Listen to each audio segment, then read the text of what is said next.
In today's case, I am calling everyone to action.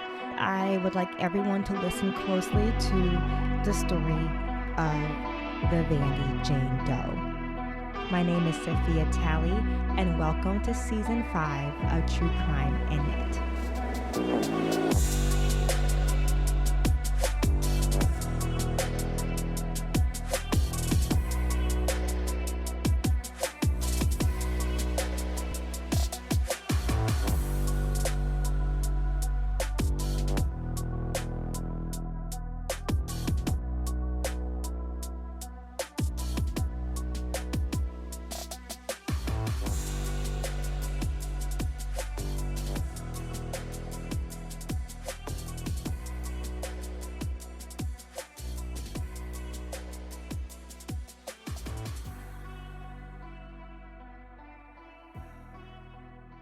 I took a long hiatus before I decided to make this season, and partly was because of the timing of the year. Normally, I would have started filming in October, or I would have started posting in October, but I just couldn't, in my good conscience, do a true crime podcast during October Halloween season. I know that it is generally okay in this genre to associate true crime with horror and ghost stories and things like that.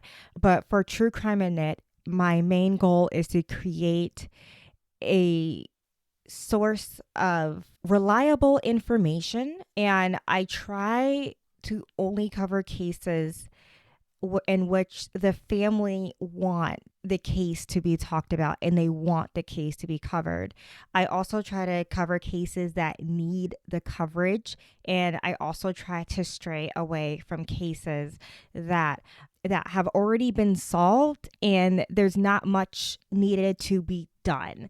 So I still will do solved cases, but in a lot of the solved cases that I do, you may notice that there are loose ends that need to be worked on, such as unidentified victims, or maybe victims that need to be connected to a certain serial killer. That's one of the reasons why I just couldn't have it in me to post in late September or during the whole month of October. I really wanted the whole spooky season to be behind us, so that way we can really focus on what really matters, and that is trying to find these solutions to these cases by bringing attention to these cases.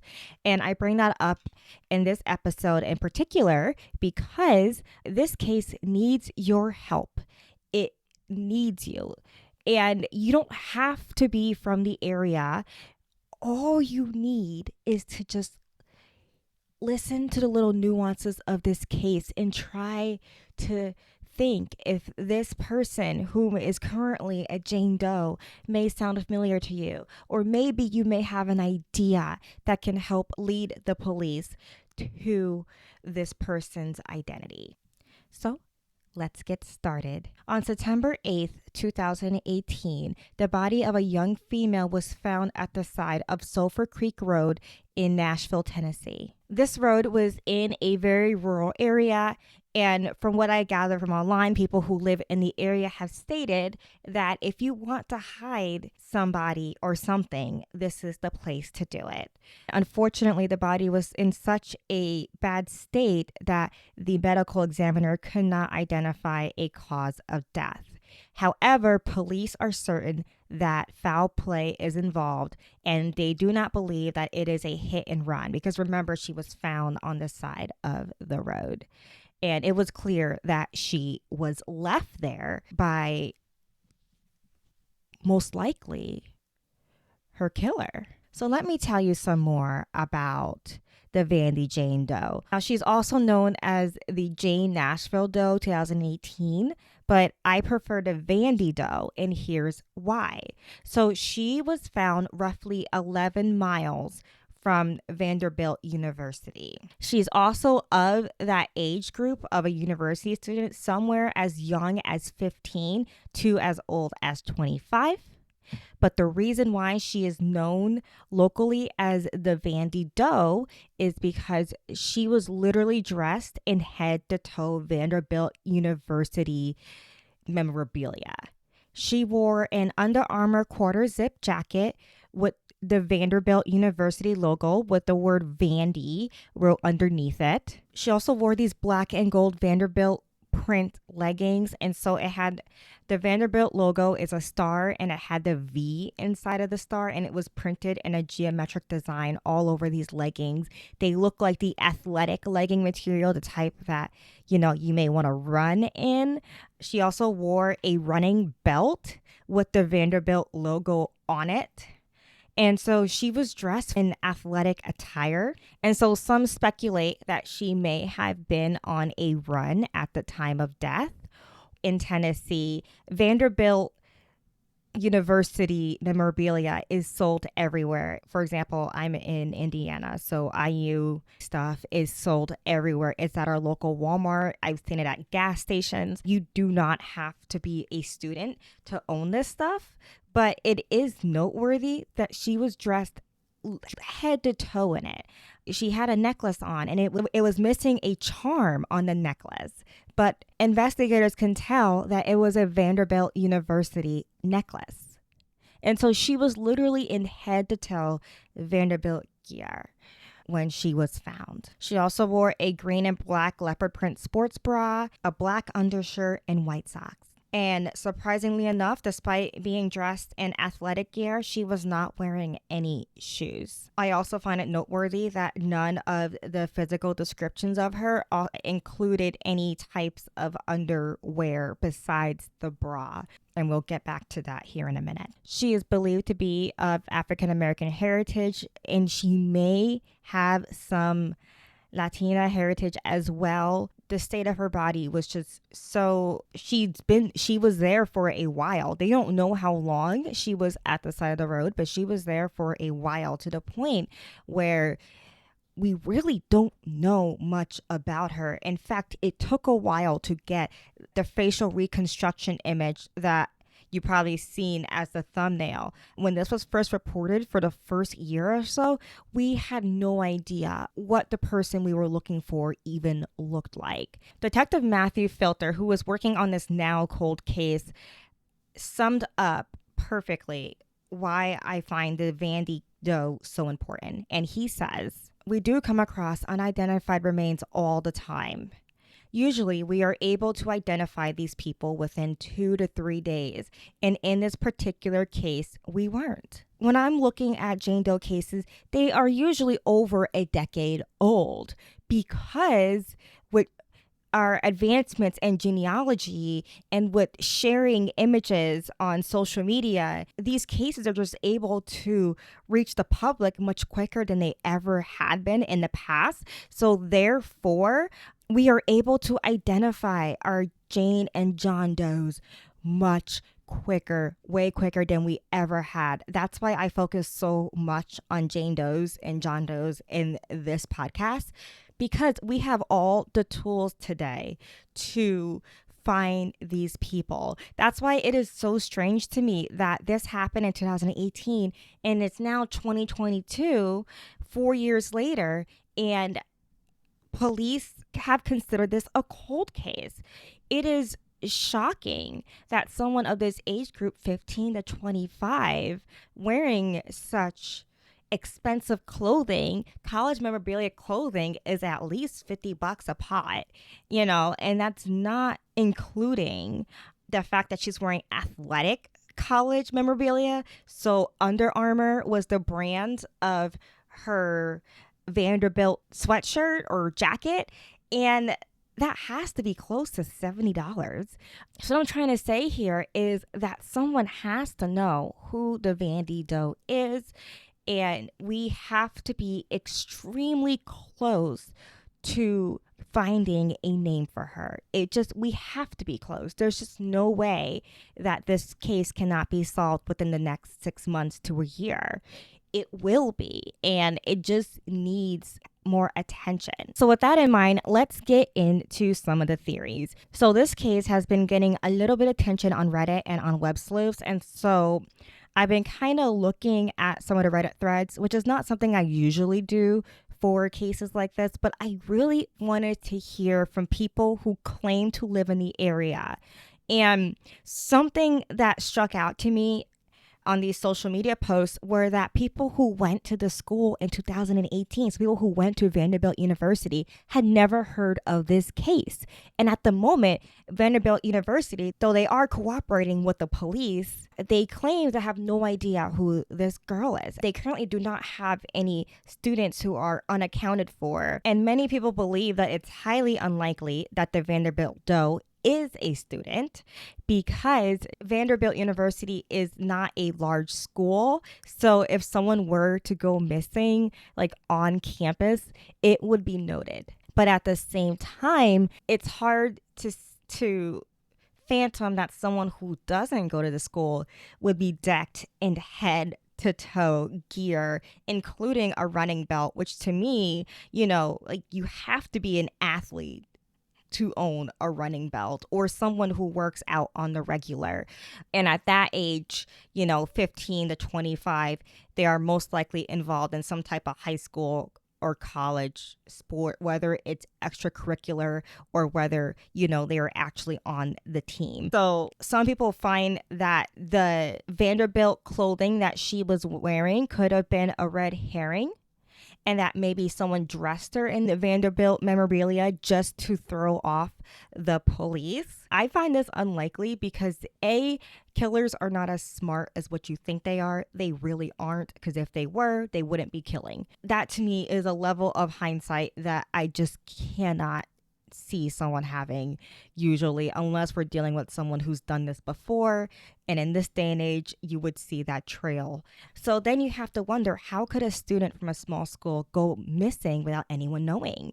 And maybe, and this is an idea that a few people have came up with, and I have to kind of agree with this, but maybe she wasn't technically a student yet. So you don't have to be a student to be involved in the university sport program. They actually have programs at a lot of these schools with big teams. They have programs for high school students. They usually run in the summertime, and it gives high school students a chance to work in a college level like facility, but they also get a chance to experience, what it's like to be a college athlete, and they get to learn from the college athletes. It's a whole experience. I know kids that have done it, and it could be possible that she was in a program like that. And the fact that she was in head to toe gear, I always just think about someone younger who that is their dream school. Or I think of someone who just got into that school, like was just accepted into that school. Because I remember when I was a senior in high school and people were starting to get accepted into colleges, one of the signs of getting into college was wearing like a lanyard from your school or wearing a sweatshirt from your school. It was very common to do that because you just have that pride and is that newness of being accepted. And so even though Vanderbilt University claims that they have yet to identify a student who is missing, maybe this person was just recently enrolled, or maybe not even technically enrolled. They could have just been on the accepted list. And many people were wondering, including myself, if Vanderbilt University or if the police ever looked into the list of accepted students for the 2018 term. But yes, I think it's very unlikely that it is someone who lives on campus, just because they would be missed. Even if that person doesn't have any friends, they would be missed. A college dorm isn't like an apartment where no one goes in and out. Maintenance is always going in and out. RAs are checking on you. It is not like a private establishment like an apartment. It's totally more of a public like place. People will be looking for you some way or another. And another fact that popped up on these social media sites that I almost never use for this, but in this case I needed to because we had absolutely no information, but Vanderbilt University had a home football game on September 1st, 2018. And remember, she was found on September 8th, 2018. I found this really interesting because maybe she was just attending the game. It would make sense that she'll be in head to toe Vanderbilt gear, including patterned leggings that are, again, very rare. It just makes sense that you would put on all of your gear to attend a football game. Even if you weren't a student, you could have just been local to the area or just a fan. You don't have to live in that area to be a Vanderbilt fan. But something that makes me question whether or not she was attending a football game is just because of the state in which her body was found. It's claimed that she was badly decomposed, and a week outside doesn't seem long enough to be that badly decomposed. She could have been there all summer. She could have been there from the spring semester. We do not know. But I can speculate that September 1st may be too soon, unless, of course, they've had horrible, warm, wet weather. I just can't imagine that they would lose so much of her facial features in 7 days.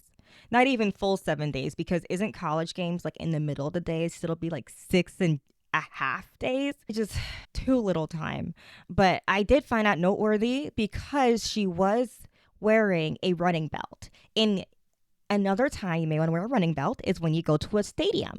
Because when you go to a stadium, like for a college football game, you can't wear big bags. I don't know if you guys know this if you're not from America, but because of the state of our world, we have to wear either clear colored totes that are a very specific dimension or super tiny bags, like super tiny bags that security won't even notice, just to get into these big college football games or just any type of event in an arena. And so a running bag would absolutely be perfect for that. And it just made me think, like, maybe she did go to a game or to a sporting event and was targeted that way. Something that I also don't want to forget about is how it seems as if no one is looking for their Vandy Doe. And it makes me wonder, the lack of hoopla over this young girl wearing this nice stuff, so she's someone who clearly has someone looking after her, how no one is looking for her. That tied with the fact that she had no shoes on and possibly no underwear. And I'm only saying that because underwear was not listed in any of the databases. And they tend to list everything down to the underwear because the parent who buy said underwear can identify their child. Just makes me wonder if the person who's caring for her and the person who should be looking for her may be the person who did this to her. And I also wonder why she wasn't wearing any shoes or underwear. And, if she was wearing underwear, if not, why? And if something else may have happened to her before she died to have led to her not being 100% fully dressed as someone should be. You have to take off someone's shoes to take off their pants. That's essentially what I'm getting at here. That part really struck me, especially as she's wearing running clothes. And so she's wearing these leggings and she's wearing this jacket. She probably was wearing sneakers that's high, that don't just fall off like a pair of slippers would, not slippers, but a pair of ballet flats would, or something of that nature. Athletic shoes are meant to stay on. So I found that very interesting that she was found with everything but her shoes on and possibly her underwear. So that is the case of the Vandy Jane Doe. If you think you have absolutely any information, I am going to put all that information down in the show notes so that way you can contact the detectives who are working on this case. We really feel we are so close to identifying her. We have all this information, clear photos of what she was wearing, what is probably a really accurate facial reconstruction. We have all this stuff, including an area where she was possibly from because she's wearing all of this memorabilia from Vanderbilt University. And so we're so close to finding her and that we can most definitely get a name to her. And all we need is for the right people to hear her story. My name is Sophia Talley, and this has been True Crime and Net.